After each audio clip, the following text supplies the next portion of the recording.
Hi students, കഴിഞ്ഞ ക്ലാസ്സിൽ നമ്മൾ പറഞ്ഞുകൊണ്ടിരുന്നത് ആറ്റത്തിന്റെ ഘടനയെക്കുറിച്ചാണ്.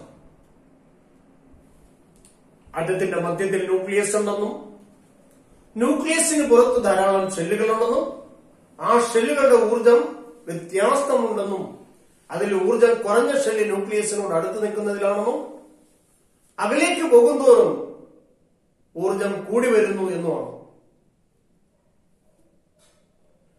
അതായത് the energy level of cells are different.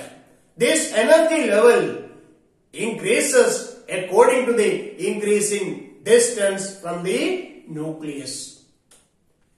And also we studied the maximum number of electrons in a cell can contain is 2n square.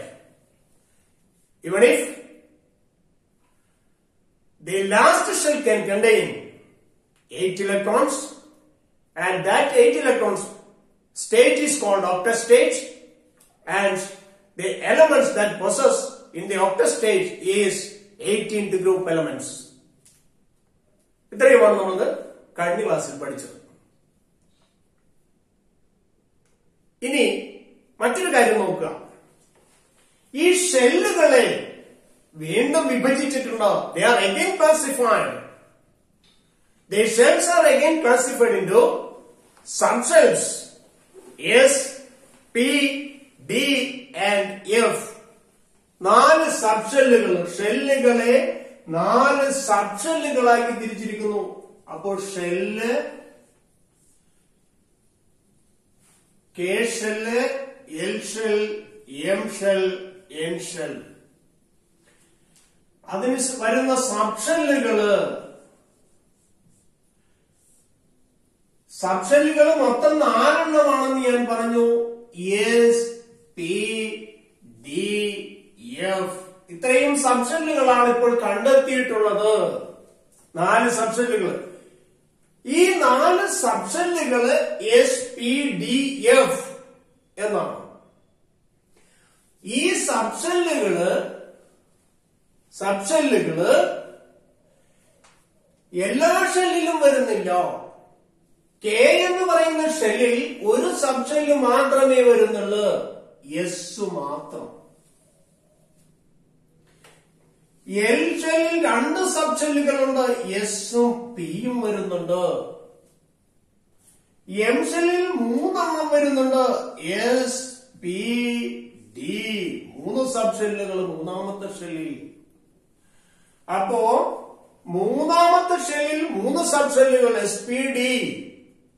നാലാമത്തതിൽ S, P, D and F. 4 സബ്ഷെല്ലുകൾ നാലാമത്തെ ഷെല്ലിൽ വരുന്നു എന്ന് പറയുന്നത്. ഇനി നമ്മൾ നോക്കുക, ഈ ഷെൽ നമ്പർ കൊടുക്കുകയാണെങ്കിൽ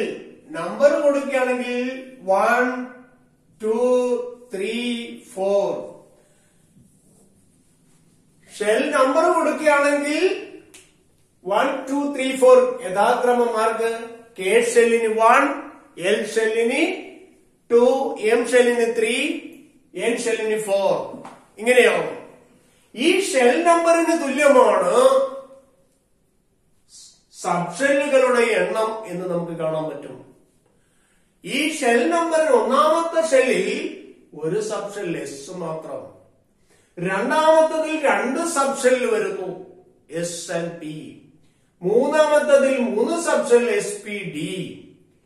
നാലാമത്തതിൽ എൻ ഷെല്ലിൽ നോക്കുക, എസ്, പി, ഡി, എഫ്. നാലാമത്തെ സബ്ഷെല്ലിൽ എസ്, പി, ഡി, എഫ്. ഇങ്ങനെ 4 സബ്ഷെല്ലുകൾ.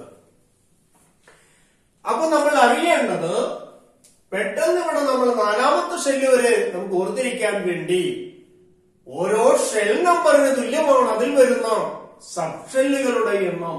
The number of subshells in a shell can contain is equal to their shell number എന്ന് നമുക്ക് ഓർത്തിരിക്കാം. ഇനി നമ്മൾ ഓർത്തിരിക്കുക, വീണ്ടും നിങ്ങൾ ഒരു കാര്യം ഓർത്തിരിക്കുക. ഇത് ടെക്സ്റ്റിന് പുറത്തു വരുന്ന ഒരു കാര്യമാണ്, ഓർത്തിരിക്കുക. ഷെല്ലിനെ വീണ്ടും തിരിച്ചിട്ടുണ്ട്. സബ്ഷെല്ലിനെ ആക്കി തിരിച്ചെന്ന് പറഞ്ഞു. ഈ സബ്ഷെല്ലിനെ വീണ്ടും തിരിച്ചിട്ടുണ്ട്.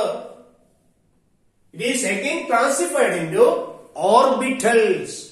അപ്പൊ shells R again classified into orbitals. Orbitals.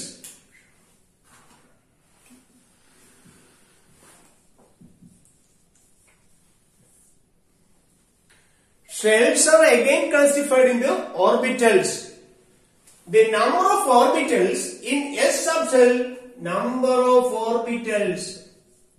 orbitals in S subshell is equal to 1. And അപ്പോ ഇവിടെ ഒരു S വരുന്നുണ്ട്, ഇവിടെയും 1. ഇവിടെ ഒരു p ഓർബിറ്റൽ വരുന്നുണ്ട് 3, 3. ഡിയിൽ വരുന്നത് എസിൽ 1, പിയിൽ 3, ഡിയിൽ 5. എഫിൽ വരുന്നത് 14 ആണ്. 1, 3, 5 and 7. എഫിൽ വരുന്നത് 7 ഓർബിറ്റൽസ്. അപ്പോ the number of orbitals in subshells 1, 3, 5 and 7. 1 in S, 3 in P, 5 in D and then 7 in F. About shells are again classified into subshells. Subshells are S, P, D and F. And the subshells are again classified into orbitals. And the number of orbitals in S subshell 1, P subshell 3, D subshell 5 and F subshell 7. The number of orbitals in subshells are noted here. The maximum number of electrons in an orbital can contain is 2. ഏതൊരു ഓർബിറ്റലിലും പരമാവധി വരാവുന്ന ഇലക്ട്രോണിന്റെ എണ്ണം 2 ആണ്. അത് നിങ്ങൾ ഓർത്തിരിക്കുക. ഏത് സബ്ജക്റ്റിൽ ഓർബിറ്റലായാലും ഒരു ഓർബിറ്റലിൽ മാക്സിമം വരാവുന്ന ഇലക്ട്രോണുകളുടെ എണ്ണം 2. അങ്ങനെ വരുമ്പോൾ കെ ഷെല്ലിൽ ഒരു സബ്ഷെല്ല് ഒരു ഓർബിറ്റൽ അതിൽ വരാവുന്ന നമ്പർ ഓഫ് ഇലക്ട്രോൺസ് 2. കാരണം അവിടെ ഒരു ഓർബിറ്റലേ ഉള്ളൂ. എൽ ഷെല്ലിൽ 2 ഓർബിറ്റലുകൾ, ഇവിടെ എത്രയുണ്ട്? 2 സബ്ഷെല്ലുകളുണ്ട്, എസും പിയും. അതിൽ വരാവുന്ന ഓർബിറ്റലുകളുടെ എണ്ണം 4 ഓർബിറ്റൽ. അപ്പോൾ 2 + 6 = 8 ഇലക്ട്രോണുകൾ. അപ്പോ എൽ ഷെല്ലിൽ 8 ഇലക്ട്രോൺ വരാൻ കാരണം the L shell possess 4 orbitals. ഇനി M shell നോക്കാം. അവിടെ S orbital, P orbital, D orbital മൊത്തം ഓർബിറ്റൽസ് നോക്കുക 9. അപ്പൊ അവിടെ വരാവുന്ന ഇലക്ട്രോണുകളുടെ എണ്ണം 18. നോക്കുക 2 + 6 + 10 = 18 electrons. In the case of fourth shell, അവിടെ subshells SPDF.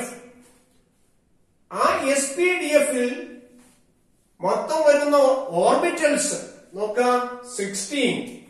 അതിൽ വരാവുന്ന ഇലക്ട്രോണിന്റെ എണ്ണം നോക്കാം 2 + 6 + 10 + 14 = 32 electrons.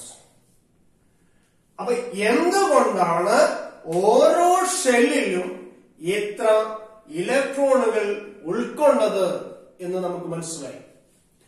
അപ്പോ ഷെല്ല്, ഓരോ ഷെൽ നമ്പറിനും തുല്യമായ അത്രയും സബ്ഷെൽ ഉണ്ടാകും. ഓരോ സബ്ഷെല്ലിലും ഓർബിറ്റലുകളുണ്ട്. ആ ഓർബിറ്റലുകളിൽ ഇലക്ട്രോണുകളുണ്ട്. ഇതാണ് ആറ്റത്തിന്റെ ക്രമീകരണം. നമ്മൾ ഓർത്തിരിക്കുക. ഈ ഓർബിറ്റൽ എന്നുള്ള ഭാഗം നിങ്ങളുടെ ടെക്സ്റ്റിൽ കാണില്ല എങ്കിലും നിങ്ങൾ ഓർത്തിരിക്കുക. എല്ലാ സബ്ഷെല്ലിനെയും ഓർബിറ്റലുകളാക്കി തിരിച്ചിട്ടുണ്ട് എന്നുള്ള കാര്യം. അപ്പോ ഓരോ സബ്ഷെല്ലിന് ഉൾക്കൊള്ളാൻ കഴിയുന്ന ഇലക്ട്രോണിന്റെ എണ്ണം എത്രയാണ്? സബ് ഷെൽ ഇതൊക്കെയാണ്. Sub shell SPDF 2, 6, 10, 14. ഇതാണ് ഓരോ സബ് ഷെല്ലിനും ഉൾക്കൊള്ളാൻ കഴിയുന്ന ഇലക്ട്രോണുകളുടെ എണ്ണം. കാരണം ഇപ്പൊ എന്താണ് നിങ്ങൾക്ക് മനസ്സിലായി? ഒരു സബ് ഷെല്ലിൽ എസ് സബ് ഷെല്ലിൽ number of orbital 1, P sub ഷെല്ലിൽ number of orbital 3, D sub ഷെല്ലിൽ number of orbital 5, F sub ഷെല്ലിൽ 14. അപ്പോ ഓരോ ആറ്റത്തിൽ ഷെല്ലുകളും ആ ഷെല്ലുകളിൽ വരാവുന്ന ഇലക്ട്രോണിന്റെ എണ്ണം, അതിലടങ്ങിയിരിക്കുന്ന സബ് ഷെല്ലുകള്, ആ സബ് ഷെല്ലുകളിൽ അടങ്ങിയിരിക്കുന്ന ഓർബിറ്റലുകളുടെ എണ്ണം ഇതിനെ ആശ്രയിച്ച് നിൽക്കുന്നു. ഇനി ഓരോ ആറ്റത്തിലും ഈ ഓർബിറ്റലുകളിൽ, ഈ സബ് ഷെല്ലുകളിൽ ഇലക്ട്രോൺ വന്നു ചേരുന്നത് ഇവയുടെ എനർജിയെ അടിസ്ഥാനമാക്കിയാണ്. ആ എനർജിയെ അടിസ്ഥാനമാക്കിയുള്ള ക്രമീകരണം, അതാണ് നമുക്കിനി മനസ്സിലാക്കേണ്ടത്. ആ ക്രമീകരണത്തെ കുറിച്ച് ഞാൻ അടുത്ത ക്ലാസ്സിൽ നിങ്ങളോട് പറഞ്ഞു തരുന്നു.